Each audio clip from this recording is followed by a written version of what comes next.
So yeah, like I thought, Kamehameha's event it did actually have HCGs in it. It was actually two HCG or two CGs. One was okay, but the other one wasn't. So obviously I didn't record that.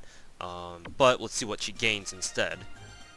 Because I do believe this was her very last event. And now Kamehameha has mastered the hero skill, Kilauea. I don't really know how to explain that. I'm pretty sure that's one of the Hawaiian volcanoes over there in Hawaii. I'm being redundant again. So, that's actually... let's go ahead and check it out. It actually sounds like a cool hero skill because if you take a look at it, it's hero skill, Kamehameha bombards the entire enemy field. So it's basically a huge area effect where it hits every single enemy position. So no one can escape it. Unfortunately, it has 50 weight and it only deals an extra 50% damage. So, I mean, it's great and all. It's also a cannon attack or an explosive attack. But I don't know. It's not too great. I think the animation's cool and all, but I'll try to use this when I have the chance, but not too worth it, even though it does seem pretty good. I don't know. Maybe some other people might prefer it. Who knows? Anyways, let's go ahead and do this last event. I'm pretty sure it does have an HCG, so I'm going to cut the recording here, because I'm pretty sure there is one. Okay, I was completely right. Readiness. Alright, so let's see what this is. Troops. Oda Nobunaga, where you at? So, readiness. Gain +2 attack only when in the front line. Now, I don't really know how to feel about this, because obviously Oda Nobunaga is really strong. She's got 8 attack. But she's only got 3 fucking defense. So, really, in the only way that you can really fully take advantage of Oda Nobunaga's passive self buff is to give her an item give the item to her that who is it? Aristotle has right now, the item that guarantees that she goes first in every fight, and just make her go, you know, twice in a row, like make her go first, so she does absolute maximum damage. Because she's in the front row, she's gonna get targeted the most by the enemy, because she's not only a rifle woman, but also she's got really low defense, and the enemies will know that and they'll go after her. So her self buff is a blessing and a curse at the same time. Because it gives her a lot of power, sure, but it gets her killed. Like it guarantees that she dies at the by the end of every single battle it gets in. So it's nice in the sense that since Oda Nobunaga is really strong anyway by herself, since you know her default attack is already at 8, you don't really need this. But sometimes you might. Sometimes you might feel like you needed that for one of your battles. Anyways, let's just end a turn. Napoleon, are you going to invade us? No, you will not. Good. Save the game here again. Gomon special. We'll actually lay off on this one because it might be another HCG, so we don't have to do that quite yet. So instead, we'll invade Carthage. I should have probably rearranged my items. Oh wait, no, hold on, I couldn't already. So whatever. Let's see, give that to her. Actually, we need to give that to Marco Polo because she got more damage. Give this to... voila.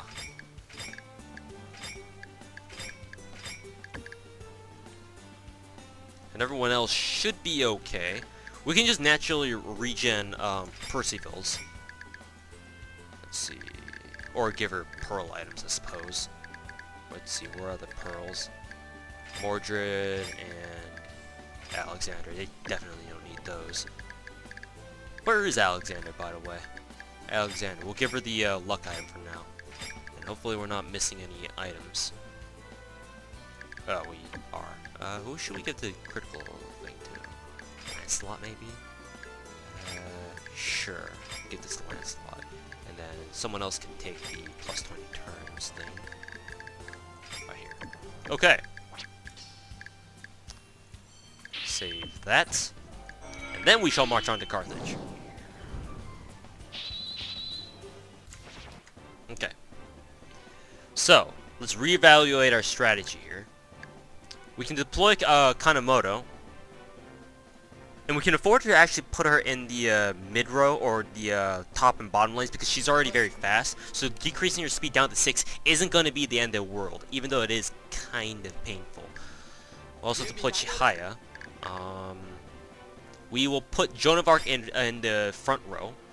Oh, actually, her attack goes up by 2 because Kanemoto's passive is Enthusiasm. So not only does Joan of Arc gain +1 attack from her, but she also gains 1 from Chihaya too with this Ambition passive. So that's great. Let's see. We also have Archimedes. She doesn't have to be fast. That's a good thing about her. So we can actually afford to put her in the top or bottom lanes here. We could also put Columbus here as well, I suppose. It's a good thing that the Cannoneer isn't very good against any of our units in the back row, so that's a nice thing. We could actually put Magellan in the back too, but then again, if we do that, we'll be kind of wasting her passive, so we don't want to do that just yet. We do have space for 1 more. Who should we put in? Alexander, maybe? Not quite too sure. Maybe Chishuangdi? But if that's the case, you know what? Let's do it. Let's put in Chishuangdi. Do it like that. Hopefully this works. Looks like the Cannoneer unit goes first, though, unfortunately. And of course they target Chihaya. Wow, they didn't do a lot of damage at all.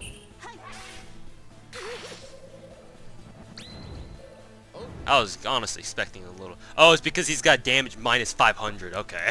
I was wondering, like, why did that do, like, so little damage? Now we know. Let's go ahead and get rid of Hannibal first because she's got high attack and high troop count. So she's going to do a lot of damage if you don't take her out quick. Thankfully, we got another crit there. All praise critical RNGs of this game. And finally, we get to finish off Hannibal with Chishuangdi, thankfully. Alright. So now we don't have to worry about her anymore.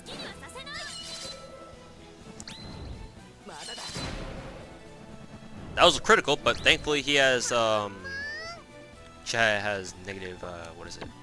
Minus 500 damage, so cool. Let's see. I kind of want to cast defense down on these guys again, but I kind of want to shoot them at the same time. Who else has debuffs? Shishuangdi also has debuffs, but no one else has defense down. Let's just cast defense down.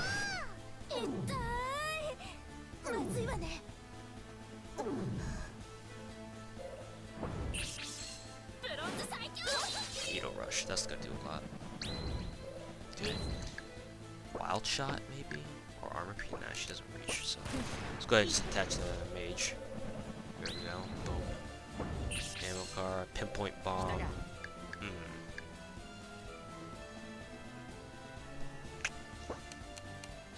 Is there anything we can do for Kanemoto?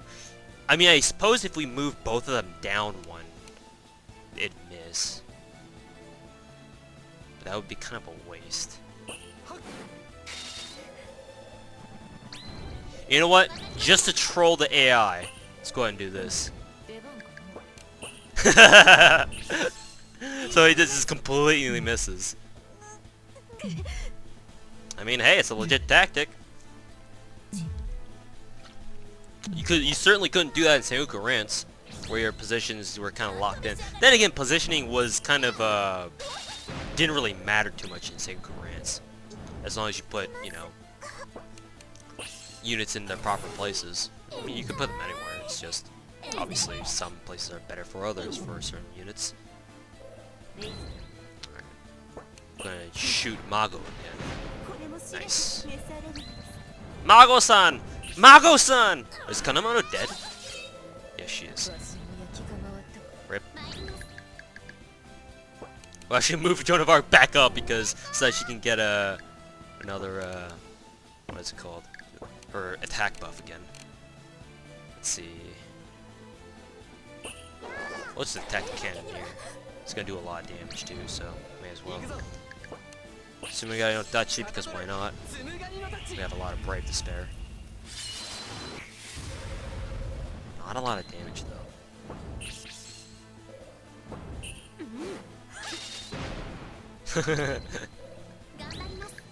Let's see. We could probably cast Quick Time and see how fast we get move up the ladder here. We'll just have Columbus tank Pinpoint Bomb. Who the hell cares? Just gonna drag out the game unnecessarily. There we go. Unfortunately, Chishuangdi cannot reach him. So that's rip.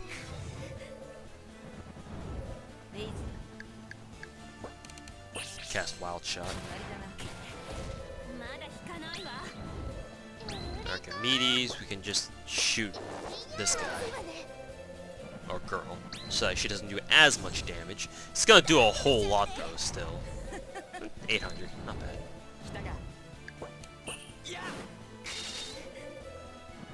Why is Chihaya so fucking weak? I'm so used to seeing him do a lot more damage than he is now. Let's go ahead and advance.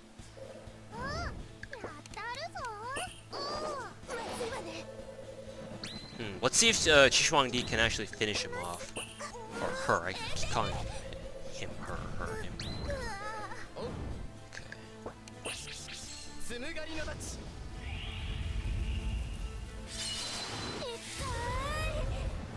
Only 1300 for that? I don't know.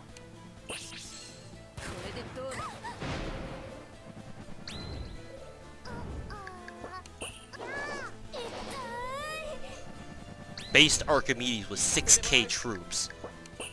Lead my forces. Based Archimedes. So unfortunately, because who is it? Kanemoto died, and we took a lot of damage. Didn't get great victory. But it's alright. Who cares? So we defeat Hannibal. Unfortunately, she doesn't join us right away because she still has her loyalties to the EU. So she gets captured. They Julius Caesar and Napoleon figure out about it, so they try to figure out what else to do. But Hannibal is under our control. She doesn't join us right now. That's all you need to know. Oh, this event. I think this event was one of my favorite events in the game because this dialogue, the misunderstandings that ensue is just it's funny. More ability to kids events, I think. Oh, we're now getting started on personal events too. Cool. Alright, let's see. We can do a couple events now that we've captured another city. So let's go ahead and do that. Let's see, how much time do we have? About 4 more minutes until the end of the video. So, let's actually do this one. Let's see, I need to reserve Percival and Ishikawa Goemon. Make sure they're not in the list. Okay. So this event is actually kind of funny, because, as you guys can tell, they're trying to make Kitsune Udon. If you guys haven't had Kitsune Udon, it's really good. If you're a big fan of udon, or like oriental noodles, or some stuff like that, then I highly suggest you guys try out Kitsune Udon. Go to like a local Japanese ramen shop or something and ask for Kitsune. They should have it. Unless it's like a specialty ramen shop, then they might not. But Kitsune Udon is basically just regular udon, but it's got what's called like fried tofu, slips in it. They're not really slips. I'm not sure what the proper English terminology is for this kind of food, but because Seimei is obviously a fox deity kind of Japanese magician kind of girl, obviously, you know, this whole stereotype is that with these kinds of people, they really love fried tofu. So obviously she invites them over to make some Kitsune Udon. So when she does, Columbus and Billy the Kid, thinking that, you know, because Kitsune Udon literally means fox udon, because Kitsune is a Japanese word for fox, they think that they're hunting foxes, which is not the case because it's a slight misnomer. There's no foxes involved in making Kitsune Udon. So as you guys can tell, Billy the Kid came completely armed. So did Columbus because they thought they were gonna go hunting, and Seimei just kind of freaks out. Because it's like, no, we're not hunting anything. Like, put away your guns. We're not shooting anything here. So yeah, that's kind of funny.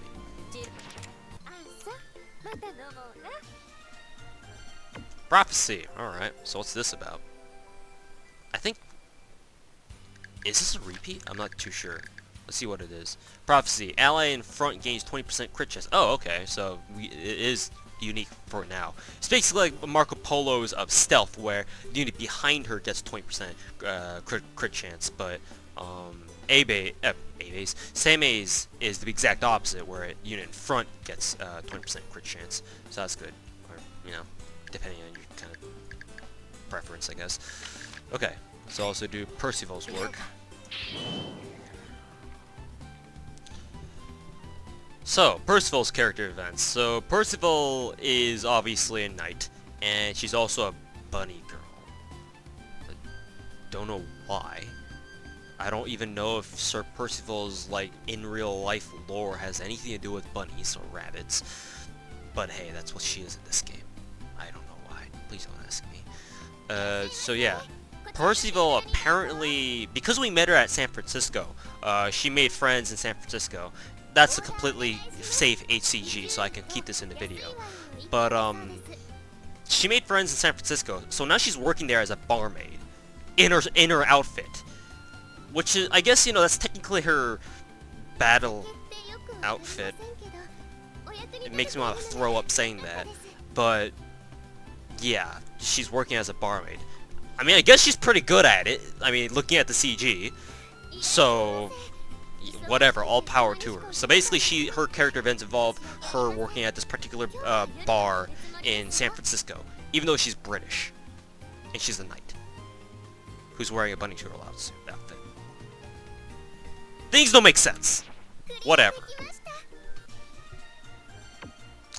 So, luckily, as soon as we do start her character events, she gets her passive buff right away, and it's the exact same as Kamehameha's.